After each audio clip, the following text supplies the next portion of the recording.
واجعله لنا هجتين يا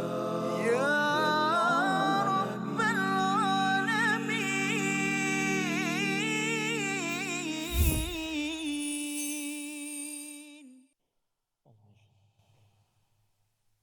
وما كان لنفس أن تموت إلا بإذن الله كتابا مؤجلا. صدق الله. Assalamualaikum warahmatullahi wabarakatuh. Alhamdulillah wassalatu wassalamu ala Rasulillah wa ala alihi wa man wala syada la ilaha illallah syadana Muhammadan abduhu wa rasuluh. Kita bersama dalam My Quran Time, Quran Salat Infak pada hari ini. Sama-sama kita bersyukur pada Allah Subhanahu Wa Taala peluang untuk sama-sama kita mengikuti surah yang ketiga, surah Ali Imran, yang membekalkan kepada kita bagaimana berada di atas jalan al-haq, jalan kebenaran untuk menuju al-haq kepada Allah. Nama lain bagi Allah adalah Al-Haq, agar kita diberikan hidayah dan diberikan ganjaran yang terbaik, kerana itulah impian kita untuk berada di akhirat nanti di bawah naungan rahmat Allah Subhanahu Wa Taala. Pada hari ini kita akan bersama dalam ayat 145-146 bersama Al-Fadil Ustaz Tirmizi Ali. Apa khabar Ustaz? Baik, alhamdulillah. Astagfirullah. Alhamdulillah Ustaz ya. Kita masih lagi dalam perang Uhud, analisis, komentar daripada Allah Subhanahu Wa Taala, dan semua istilah ini mungkin cakap tentang postmortem Ustaz ya. Postmortem surah perang Uhud ini tidak dapat diberikan sebagaimana postmortem manusia biasa ya, kerana ini datang daripada Allah. Dan sudah tentunya kalau kita buat postmortem ke, ada setengah orang dia kata tak setuju postmortem dibuat ya, ada setengah orang setuju, itu tak apalah, kita serahkan. Tetapi postmortem daripada Allah ini adalah satu perkara yang amat berharga, kerana ia menjelaskan tentang apakah formula dan apakah hikmah di sebalik peristiwa Uhud yang berlaku pada Syawal 3 Hijrah. Mari sama-sama kita doa pada Allah SWT. Allah terus mengajarkan kepada kita ilmu dengan doa subhanakala ilmalana illa ma 'allamtana innaka antal alimul hakim rabbi zidni ilma. Kita saksikan apakah ringkasan bagi dua ayat pada hari ini. Iaitu pada ayat yang ke-145, setiap yang bernyawa pasti menemui kematian dengan izin Allah Subhanahu Wa Taala. Pada ayat 146, kesabaran para anbiya dalam mendepani ujian dan apakah pelajaran besar yang perlu kita ambil dalam meneruskan perjuangan kehidupan kita seharian. Mari sama-sama kita baca dua ayat ini dipimpin Al-Fadil Ustaz Tirmizi Ali. Silakan. Baik, alhamdulillah. Terima kasih Fadil Ustaz Tuan Fazrul, penonton-penonton, sahabat-sahabat Al-Quran yang dikasihi sekalian. Alhamdulillah, dua ayat lagi kita nak belajar pada hari ini, kita dengar dan juga kita nak hayati, juga kita nak tadabbur ayat ini. Apakah isi-isi penting untuk sama-sama kita sematkan dalam diri kita, untuk kita kuatkan diri kita melangkah ini dalam kehidupan dunia ini dengan panduan acuan daripada yang terbaik itulah daripada Allah Subhanahu Wa Taala menerusi kalamnya. Ayat 145 dan 146.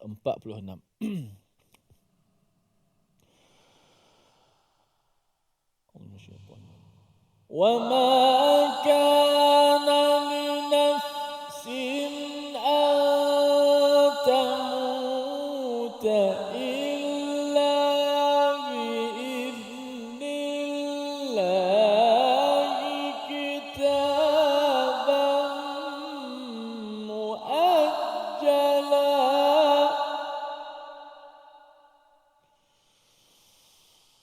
وَمَن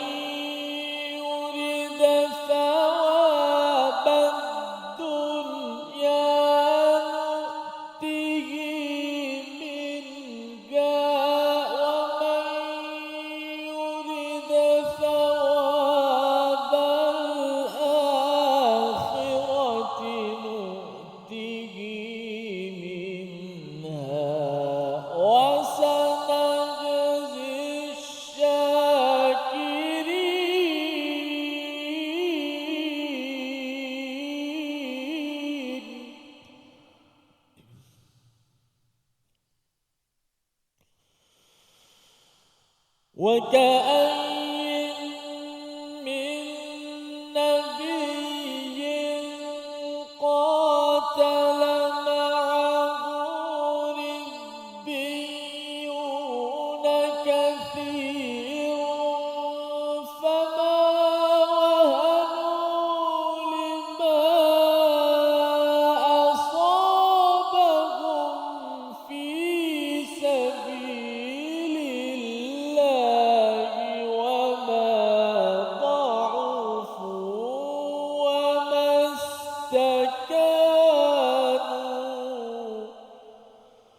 والله يحب الصابرين.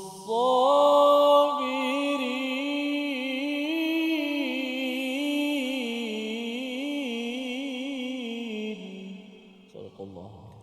Surah Al-Azim, gitulah bacaan ayat yang ke-145 dan ayat 146 untuk meneruskan kajian kita memahami tentang Uhud, di mana kalau dalam ayat 144 yang telah pun kita bincangkan sebelum ini, satu berita, ya, khabar angin Ustaz ya. Saidina Umar mendengar ada orang Yahudi yang melaungkan bahawa Nabi Muhammad itu sudah terbunuh.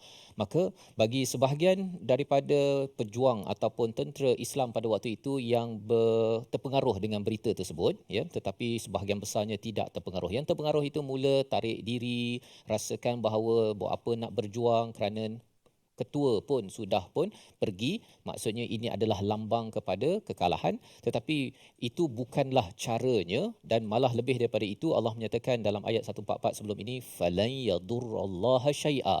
Allah tidak mudarat, tidak terkesan pun dengan tindakan seseorang yang ingin tarik diri daripada perjuangan Quran, daripada perjuangan di medan perang, perjuangan untuk berbuat kebaikan, perjuangan dakwah, merajuk dan sebagainya.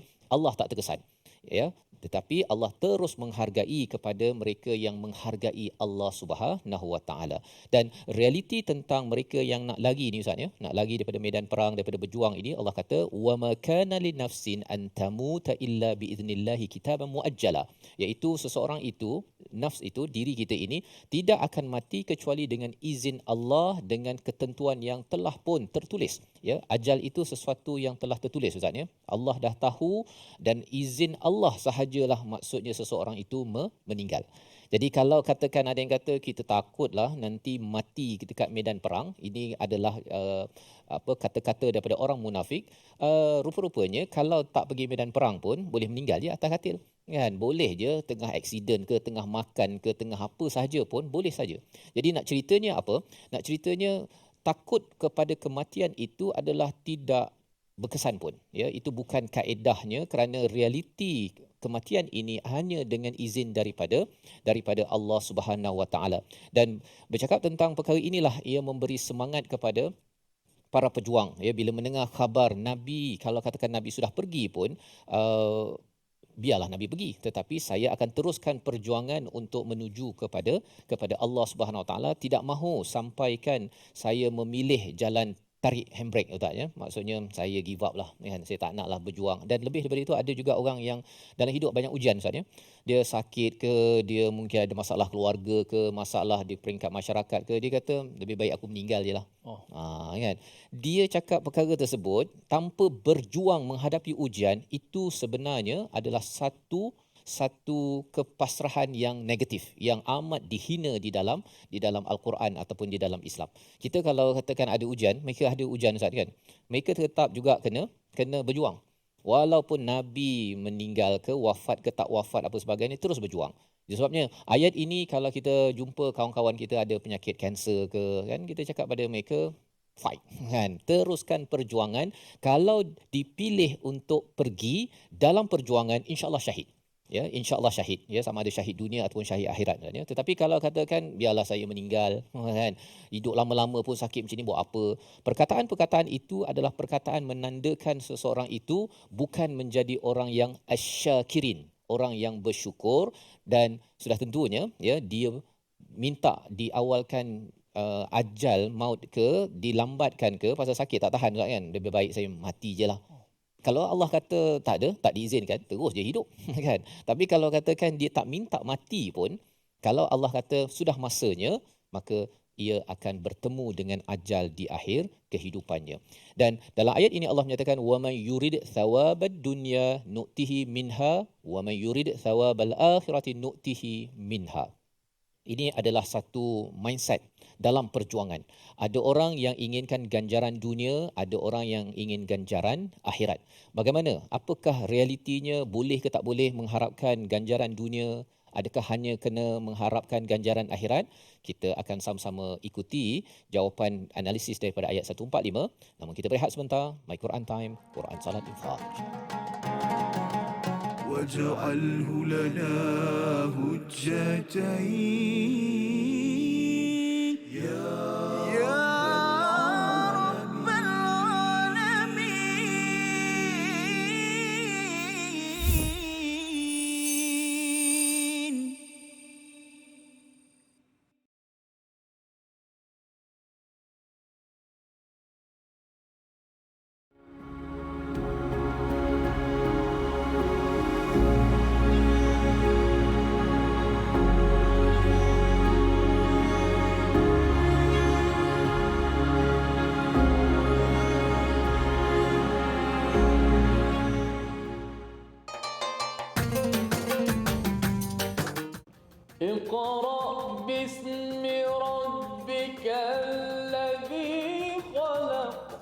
Hayati isi kandungan Al-Quran dalam My Quran Time. Setiap hari jam 12 tengah hari di TV9 dan saluran Astro 149. Quran, Salat, infak.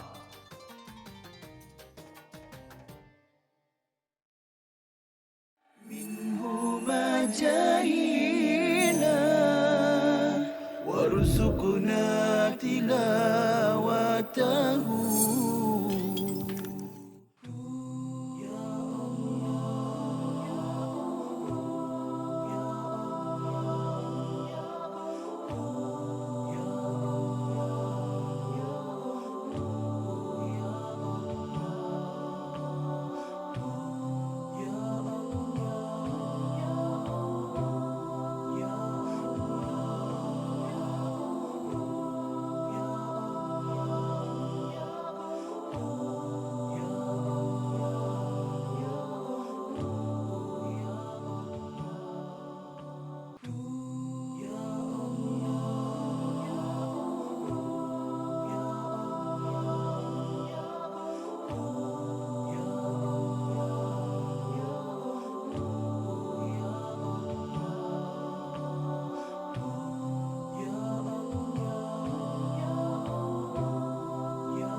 واجعله لنا هجتين يا رب العالمين.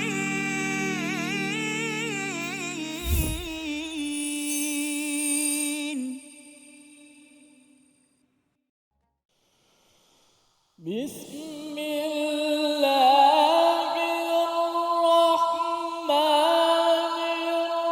الرحيم وما كان لنفس أن تموت إلا بإذن الله كتابا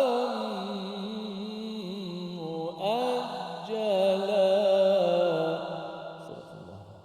Kembali kita dalam My Quran Time, Quran Salat Infak pada hari ini untuk sama-sama kita melihat kepada dua ayat 145 dan ayat 146 sebagai satu motivasi kepada para prajurit pejuang Uhud pada waktu 3 Hijrah, dan ia juga sebagai pemberi semangat kepada jiwa kita. Ada masa kita berhadapan dengan ujian, kita rasa down, kita rasa melemah, kita rasa sedih, kita rasa kurang semangat, Ustaz ya. Ujian-ujian dalam hidup kita ni kadang-kadang kita rasa macam tak tahan dah ni, kan? Tak tahan. Maka Allah memberikan panduan kepada kita bagaimana ingin kuat semangat daripada jiwa yang kadang-kadang mengecut ataupun pengecut di dalam kehidupan. Dalam ayat ini Allah bawakan pada kita bahawa kalaupun seseorang itu buat apa sahaja belum sampai ajalnya, maka dia tidak akan mengakhirkan nafas, dan inilah yang memberi semangat kepada pasukan Uhud, ya, pasukan Islam, di mana mereka akan berjuang pasal kalau duduk dekat rumah pun boleh meninggal, kalau berada di medan perang pun kalau belum lagi ajal masih lagi boleh balik ke rumah bersama dengan pasangan dan juga anak-anak yang disayangi. Dan pada bahagian yang kedua Allah nyatakan tentang thawab. Mari sama-sama kita baca ayat 145 sekali lagi. Allah menekankan tentang apakah motif dalam perjuangan dan apakah hakikat sebenarnya, bersama Al-Fadhil Ustaz Tirmizi. A'udzubillahi minasyaitanir. Wa ma kana li nafsin an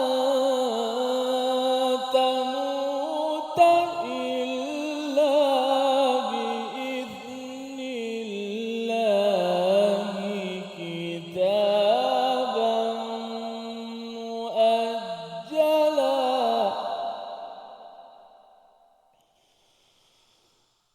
ومن يرد ثواب الدنيا نؤته منها ومن يرد ثواب الآخرة نؤته منها وسنجزي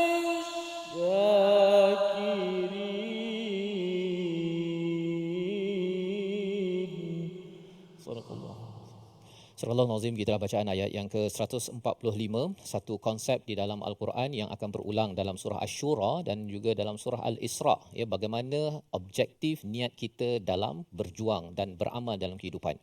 Wa may yurid thawabad dunya, siapa yang mengharapkan, inginkan ganjaran pahala, ya, ganjaran di dunia ini, nu'tihi minha, Allah akan berikan daripadanya. Dalam surah Asy-Syura ayat yang ke-20 ataupun dalam surah Al-Isra ayat yang ke-18 dan 19 ada dinyatakan lagi penerangan ayat ini, Ustaz, ya. Maksudnya bila Allah bercakap tentang siapa inginkan dunia, Allah akan berikan ini, Allah berikan apa yang ada saja, dan di akhirat nanti tak dapat apa-apa, ya. Ini kerana apa? Kerana ada di kalangan orang munafik, mereka mengharapkan kalau mereka pergi ke perang itu menang dan dapat ghanimah. Itu saja niat mereka. Mereka tidak akan dapat apa lagi di akhirat nanti. Itu pun mereka lari, Ustaz. Ya, pasal bila mengharapkan dunia ini, kalau boleh dia nak, kalau boleh duduk goyang kaki dapat duit masuk akaun. Kan, itu kerja-kerja scammer lah tu. Yang penipu-penipu yang datang sekarang, yang banyak berlega sekarang ini kerana mereka inginkan dunia.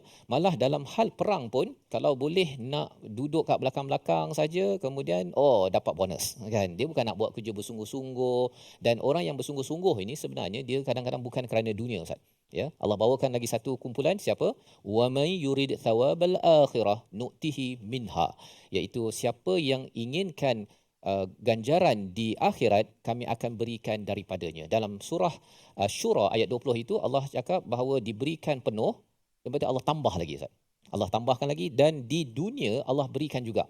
Itu sebabnya dalam kita membuat pilihan, saya nak pergi belajar Quran, saya nak mencari nafkah, saya nak buat bisnes dan sebagainya, kita ada dua mindset. Sama ada mindset dunia, kita nak dapat untung dan untung di dunia, ataupun kita nak, kalau boleh saya nak dapat untung sikit, saya nak derma sikit, ya. Dapat untung banyak, saya nak transfer ke akaun akhirat sebanyak mungkin. Kesannya apa? Allah akan bagi dekat dunia juga, Ustaz. Dekat dunia. Tapi mindsetnya ialah akhirat. Kalau katakan konflik berlaku, saya nak pilih dunia ke akhirat, masih lagi kita akan utamakan akhirat. Tak apalah, yang penting staff saya dapat gaji. Yang penting saya boleh derma walaupun tak berapa tinggi profit ataupun untung. Cara berfikir begini adalah cara berfikir yang diangkat dalam surah Asy-Syura dan juga dalam surah Al-Isra. Yang penting kita beri perhatian. Dan sudah tentunya Allah bercakap pada hujung ini, wasanajziz syakirin, dan kami akan membalas orang-orang yang bersyukur, Ustaz. Ya, ayat 144 Allah dah guna dah perkataan asy-syakirin, ya. Pada ayat 145 sekali lagi Allah memberitahu asy-syakirin. Kerana apa? Kerana orang yang bersyukur. Siapa bersyukur ini? Bersyukur adanya Rasul, adanya Quran, adanya Allah. Orang-orang begini akan diberi ganjaran demi ganjaran, dan sudah tentu dalam surah 14 nanti kita akan jumpa, wala in syakartum, jika kamu bersyukur Allah akan tambah, ya. Kalau orang dekat dunia ni, kerana dapat perang pun dia bersyukur nanti dapat ghanimah, kan, Allah bagilah sikit, ya. Tapi kalau orang yang bersyukur sampai ke akhirat, dia dah transfer akaun dia ke akhirat, sudah tentu Allah beri lebih lagi. Dan ini adalah tawaran Allah kepada kita untuk membuat pilihan. Berjuang, semua orang berjuang, Ustaz. Ya, Ah Chong pun yang bukan beragama Islam pun tetap kena jadi bapa juga, kena cari nafkah, susah itu ini. Kita Ahmad pun kena berjuang juga, tak boleh duduk diam. Ya, kalau katakan Ah Chong berjuang, Ahmad duduk diam pasal nanti dapat akhirat. Tidak, ya. Tidak semudah itu, kerana sudah pun kita belajar dalam ayat 143 bahawa jangan sampai, ataupun ayat yang ke-142, jangan harapkan syurga tanpa berjuang bersungguh-sungguh dan juga bersabar melalui jalan perjuangan ini. Dan ayat 145 inilah yang kita ingin sama-sama kita baca sekali lagi agar ia memberi semangat pada kita terus membuat pilihan, nak dunia semata-mata ataupun kita utamakan akhirat dalam hidup kita. Ayat 145 bersama Al-Fadhil Ustaz Tirmizi. Auzubillahi وَمَا كَانَ لِنَفْسٍ أَن تَمُوتَ إِلَّا بِإِذْنِ اللَّهِ كِتَابًا مُؤَجَّلًا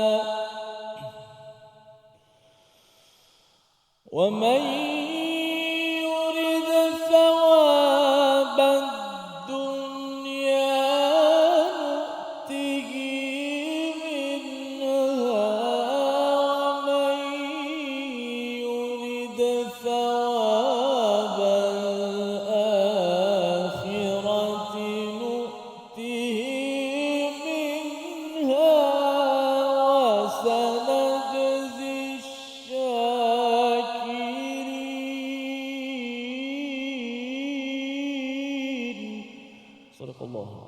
Sadaqallahul Azim, itulah bacaan daripada ayat yang ke-145 ya, yang menjelaskan tentang orang-orang yang bersyukur Ustaz ya. Ayat 144 ada di hujungnya asy-syakirin, ayat 145 ada asy-syakirin. Bezanya apa? Pada ayat 144 eksklusif kepada Allah menghargai kepada mereka yang berjuang di medan perang dalam perjuangan hidup ini menuju kepada Allah SWT, eksklusif kepada Allah. Pada ayat 145 ini, kalau siapa yang bersyukur, ya contohnya lah Ustaz kan, kita menghargai kepada isteri kita, pada anak kita contohnya, ataupun pada suami, pasangan masing-masing. Yang akan memberi ganjaran ialah pasangan kita. Dia kalau kita cakap terima kasih, ya, saya menghargai, kan, tak cakap begitu pun kita menghargainya dengan muka kita, ya, dengan apa, dengan masakan ke, dengan gosok baju ke apa ke, maka dia akan balas balik dengan apa Ustaz? Baju nanti akan digosok lagi. Kan. Wasanajzi syakirin, ini maksudnya ialah bukan eksklusif pada Allah, makhluk pun akan menghargai kepada mereka yang bersyukur. Tetapi kalau katakan gosok baju pun berkedut, contoh kalau keluar perkataan begitu, baik saya gosok baju sendiri. Besok tengok gosoklah sendiri. Contohnya kan. Jadi ini pelajaran penting. Kalau kita di dunia pun kita perlu menghargai, apatah lagi kalau kita nak bawakan amalan kita ke akhirat, perlu sangat kita menjadi orang yang bersyukur. Membawa kepada perkataan pilihan kita pada hari ini, kita saksikan, iaitu perkataannya wasanajzi syakirin, ya, perkataan wasanajzi itu maksudnya jaza, membalas. 118 kali disebut di dalam Al-Quran, dan ia muncul dalam surah Al-An'am, surah Al-A'raf dan juga surah Taha. Untuk sama-sama kita beri perhatian, dan kalau tuan-tuan berjumpa lagi perkataan jaza ini, kita tahu bahawa ia adalah satu balasan, dan manusia mempunyai psikologi yang tersendiri Ustaz ya, bahawa kita buat sesuatu memang nak mengharap balasan. Pasal apa? Pasal kita adalah makhluk yang lemah, yang tak memerlukan balasan apa-apa, hanyalah pada Tuhan yang Esa, dan sudah tentunya kita mengharapkan balasan daripada Tuhan sebesar-besarnya, kerana kita manusia hamba yang lemah menuju kepada Allah. Kita berehat sebentar, My Quran Time, Quran, Salat, واجعله لنا هجتين يا رب العالمين.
جاهنا وارزقنا تلاوته.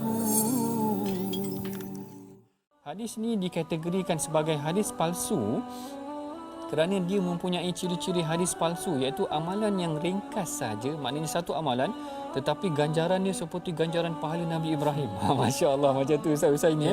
Seakan-akan Ustaz ini malam ke-8 solat tarawih dapat pahala Allah. Nabi Ibrahim terus. Yang menariknya doktor, saya pernah ada buku ni. Masya Allah. Saya pernah ada buku ni, dia kata malam pertama pahala ni segini kan. Betul. Tapi dulu kita tak berapa nak belajar sangat kan. Jadi kita dah tahu tentang kata hadis yang viral tapi tak sahih ni, kita ambil lah iktibar kan. Betul. Yang ni yang sangat penting kita belajar tentang pengajian hadis ni tuan-tuan. Barangkali sebelum ni banyak juga tersebar hadis-hadis yang kita biasa dengar dalam masyarakat, tetapi kita bimbang hadis-hadis ini adalah hadis yang tidak kena ataupun tidak benar. Dan salah satu ciri-ciri hadis yang tidak betul ataupun palsu ini, seperti mana yang disebutkan dalam slide itu tadi, ganjaran yang sangat besar terhadap satu pahala, terhadap satu amalan yang kecil. واجعله لنا حجتين يا رب العالمين.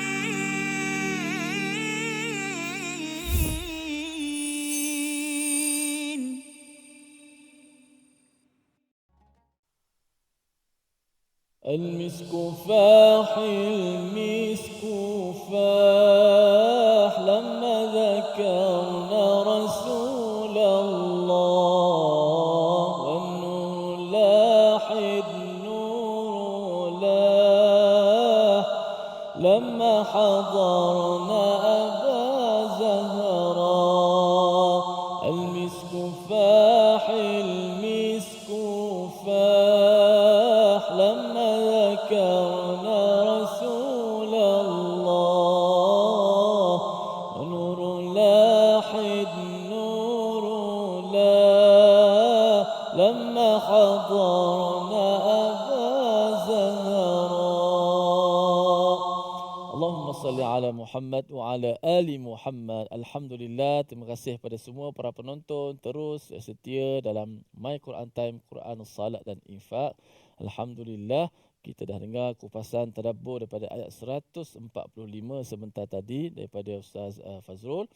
Dan sekarang kita nak melihat sedikit perkataan-perkataan yang boleh kita ulang kaji dari sudut selafaz dan juga sebutan, kerana huruf-huruf ini begitulah. Apabila dia bertemu dengan huruf yang lain dan juga bertemu dalam kalimah-kalimah yang berbeza, maka sudah pasti sebutan bunyinya juga kita nak jaga supaya dia tetap memberikan hak setiap huruf itu. Kadang-kadang huruf itu berjiran dengan huruf yang besar, huruf yang sifatnya kecil. Maka kadang-kadang perlu diberi perhatian supaya kesalahan-kesalahan yang biasa berlaku itu dapat sama-sama kita atasi. Walaupun ia adalah kesalahan yang kecil. Baik. Alhamdulillah, kita tengok perkataan ataupun slide kita yang pertama. Menjelaskan sebutan huruf pada kalimah li nafsin dan juga muajjala pada ayat 145. Wa ma kana li nafsin an tamuta illa bi idnillahi kitaban muajjala. Okay. وَمَا كَانَ لِنَفْسٍ أَن تَمُوتَ إِلَّا بِإِذْنِ اللَّهِ كِتَابًا مُؤَجَّلًا. Yang pertama pada kalimah linafsin. وَمَا كَانَ لِنَفْسٍ, huruf fa mati. Kemudian ada huruf sin yang berbaris tanwin di bawah. Linafsin. Yang mana huruf fa dan sin juga ada persamaan dari sudut dari sudut hamas, nafasnya dilepaskan. Dilepaskan ketika menyebut huruf fa itu. Namun huruf fa itu agak lemah berbanding dengan huruf sin. Kerana huruf sin dia ada satu lagi sifat safir yang menjadi agak kuat daripada huruf fa. Walaupun dia ada hamas. Maksud dia huruf yang tidak berpaut kuat pada makhrajnya. Tapi hemburan huruf sin tu lebih kuat daripada huruf fa. Walaupun fa tu dia mati kat situ. Okey. Wa ma kana li nafsin an tamut. 1 2 mula. Wa ma kana li nafsin an tamut. Wa ma kana li nafsin an tamut.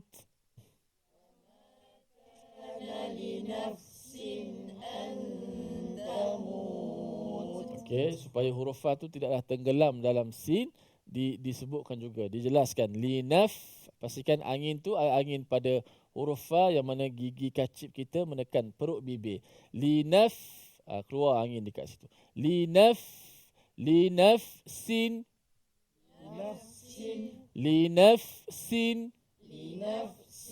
Sin jangan sin. Linafsin. Tak boleh. Linafsin. Dan huruf fa itu dikeluarkan. Jangan tutup mulut. Linapsin. Linap. Bukan Linaf. Begitu وما كان لنفس أن تموت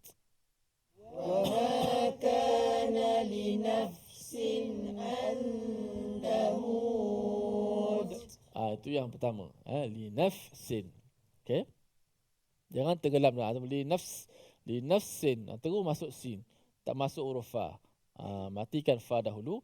Kerana huruf fa bila dia mati, makhraj pada fa tu agak lebih lama sedikit sebab dia mati.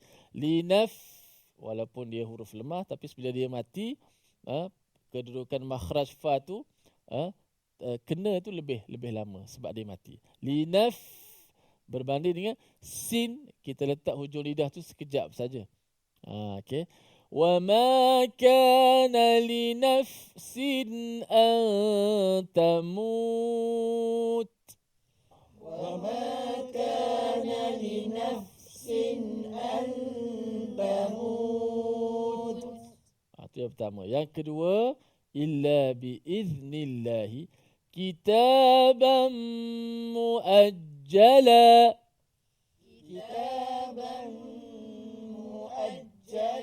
إلا بإذن الله كتابا مؤجلا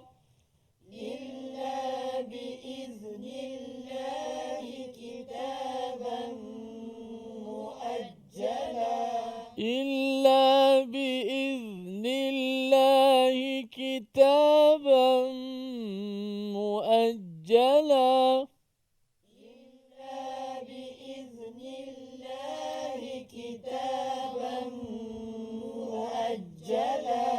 Kitaban muajjala. Muajjala, hamzah yang berada baris di atas selepas mim yang berbaris di depan.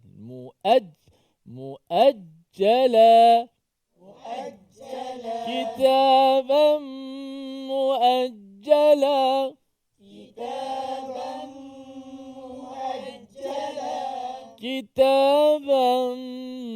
muajjala.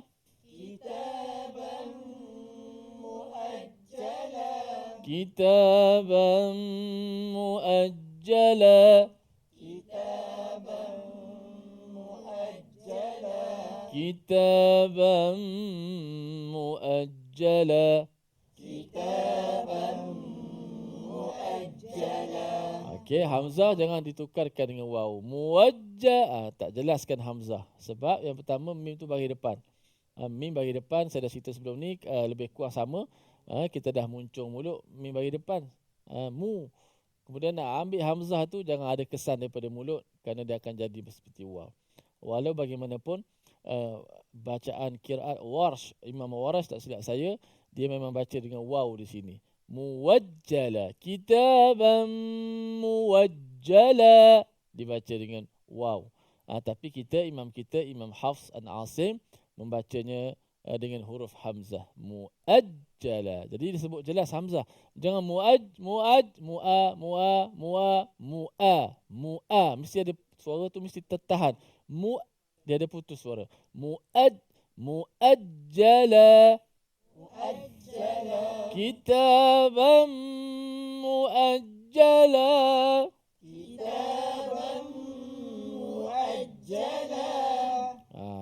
Okey. So mungkin kita tanya kenapa hamzah tu ada waw dia duduk di atas waw. Qiraat lain baca dengan waw, muwajjala di situ. Okey. So kita baca daripada awal. Wa ma kana li nafsin an tamuta illa bi idnillahi kitaban muajjala.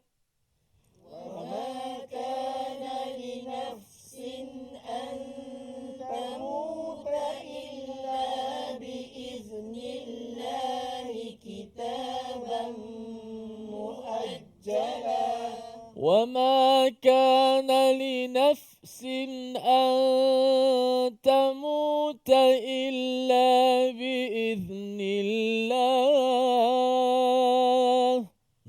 وما كان لنفس أن تموت إلا بإذن الله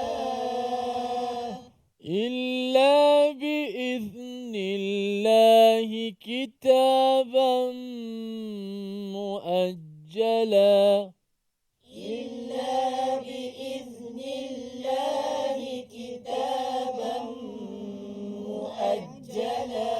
وما كان لنفس أن تموت إلا بإذن الله كتابا مؤجلا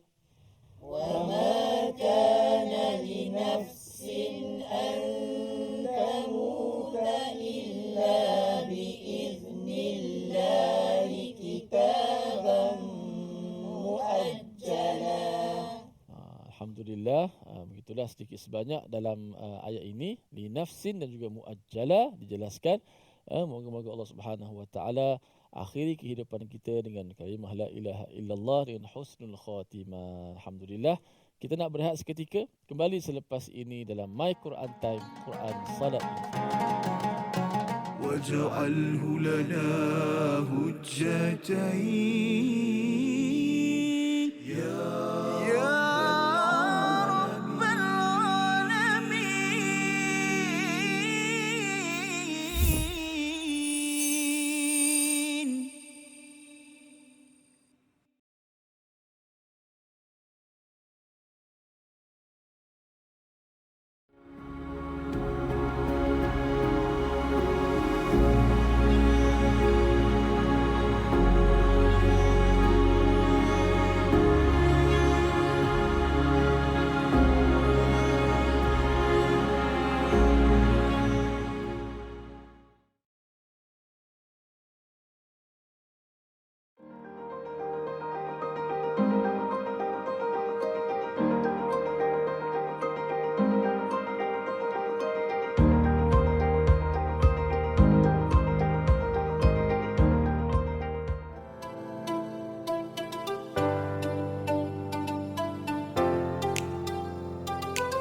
جاهينا وارزقنا تلاوته.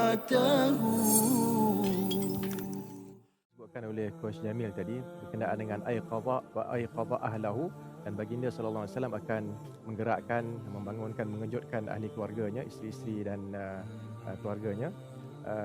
Itu adalah benda yang memang kita akan faham terus daripada hadis tersebut. Namun para ulama kita mengatakan yang perlu ditekankan daripada perkataan itu ialah kita tidak berseorangan melakukan kebaikan. Kita kena ingat bahawa kita ada keluarga yang kita nak gesa mereka, gerakkan mereka untuk melakukan ibadat bersama kita. Kita tak nak masuk syurga seorang-seorang. Itulah yang mudahnya. Jadi kalau kita ada kawan, kalau kita tak ada keluarga, mungkin kita sedang belajar ke apa, kita ada kawan-kawan yang tidur, kejutkan dia, bangun. Apatah lagi mungkin dia ada program pagi itu, program iftar dan sebagainya, sebagai AJK kan dan sebagainya, dia keletihan. Balik dah sembahyang tarawih, dia tidur, kita cuba gerakkan dia, at least dia bangun, sekurang-kurangnya dia bangun dan dia membacalah sedikit zikir-zikir yang mudah dibaca dan pahalanya besar. واجعله لنا هجتين يا رب العالمين.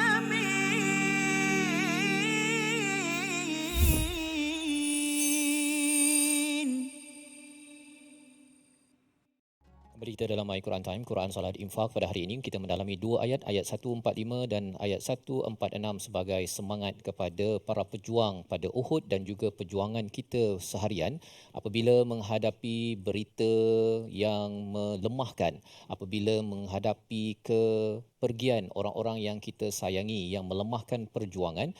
Bagi orang Islam, dia tetap juga menuju ataupun meneruskan perjuangan, dan semangat itu dikuatkan lagi dengan ayat 146. Allah bawakan kisah rasul-rasul terdahulu untuk kita sama-sama mengambil pelajaran. Ayat 146 kita baca bersama Al-Fadhil Ustaz Tirmizi. Silakan.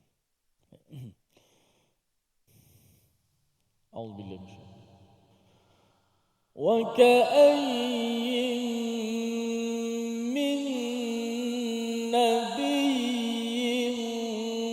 قاتل معه ربيون كثير فما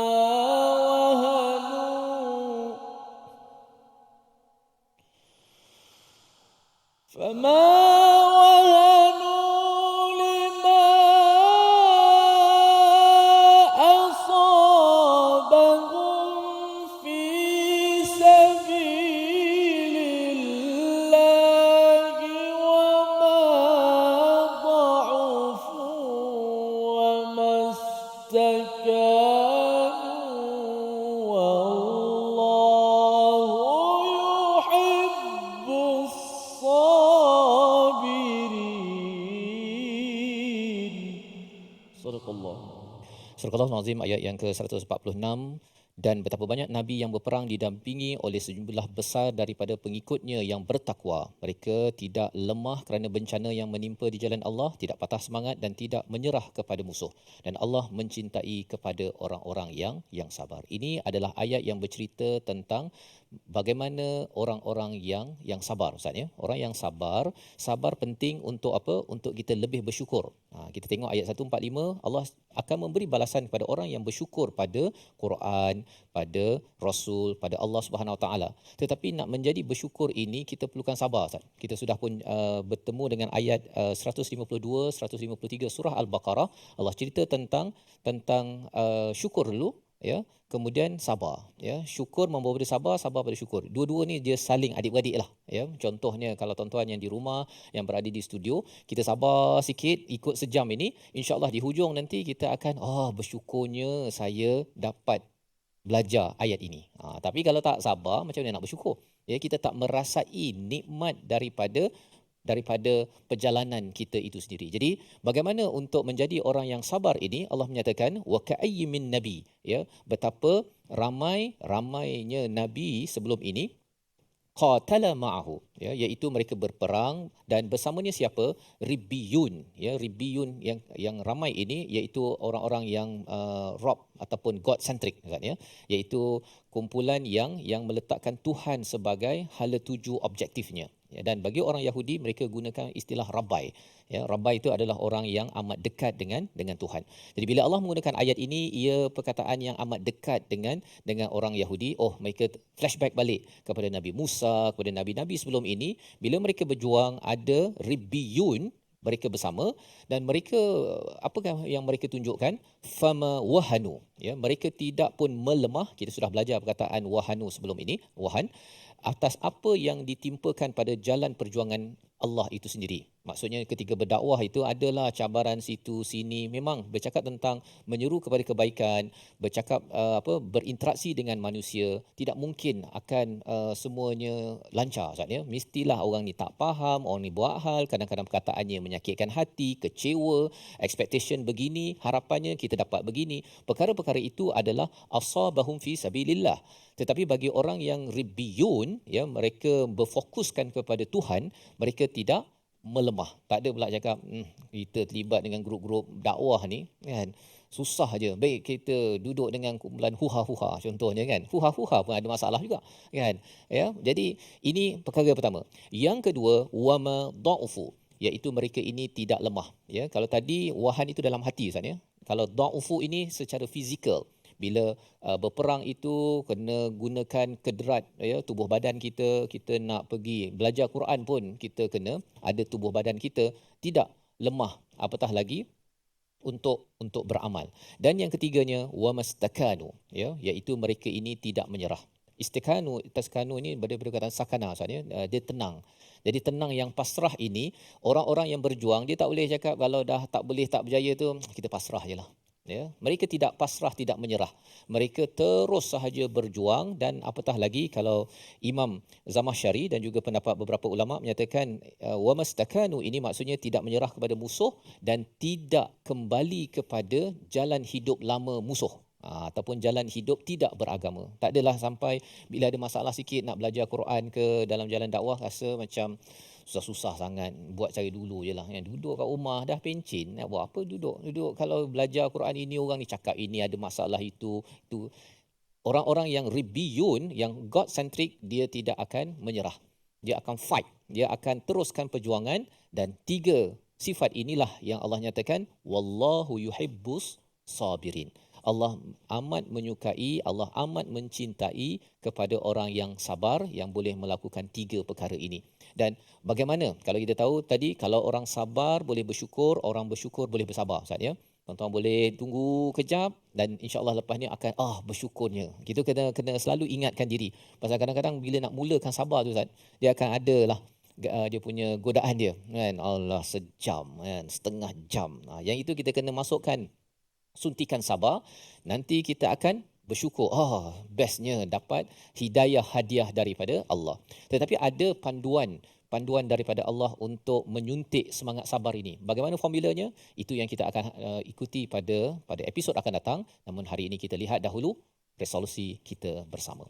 Iaitu resolusi kita yang pertama, kita buat persediaan menuju hari kematian. Yang pertama.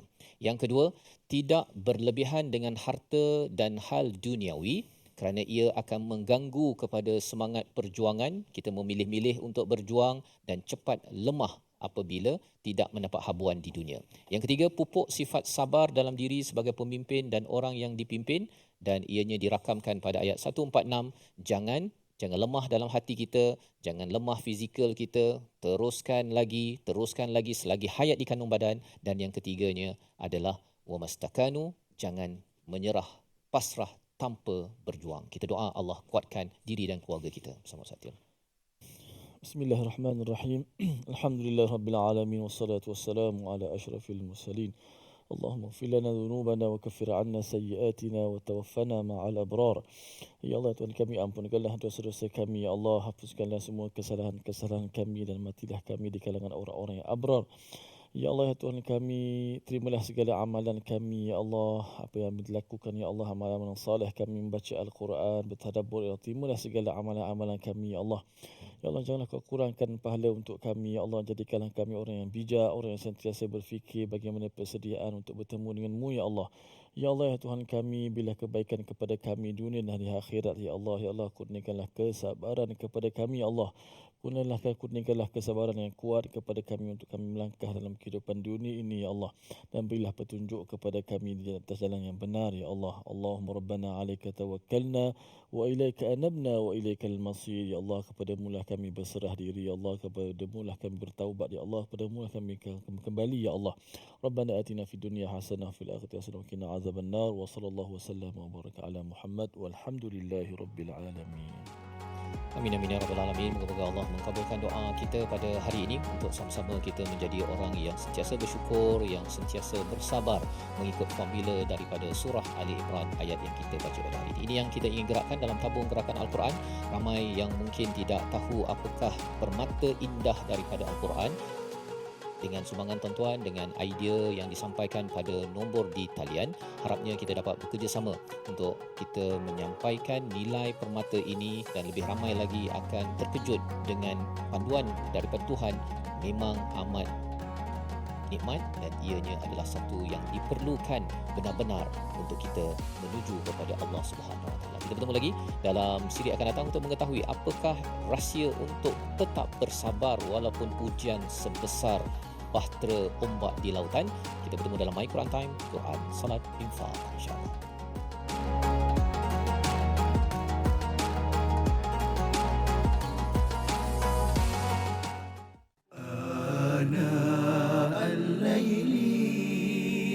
وأطراف النهار واجعله لنا هجتين